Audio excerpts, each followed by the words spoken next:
Živjo, Rok iz Svetopisemske družbe tukaj. Danes si bomo pogledali tisto najbolj osnovno možnost aplikacije Svetopismo YouVersion, ki je branje Svetega pisma. V aplikaciji najprej izberi možnost Beri. Odpre se nam poglavje, ki smo ga nazadnje brali. Na tekstom imamo 3 možnosti.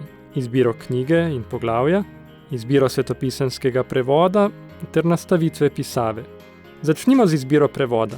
S klikom na kratico trenutnega prevoda pridemo do seznama svetopisemskih prevodov. Prevod lahko odpremo neposredno s spleta, lahko pa ga prenesemo in tako uporabimo tudi brez povezave.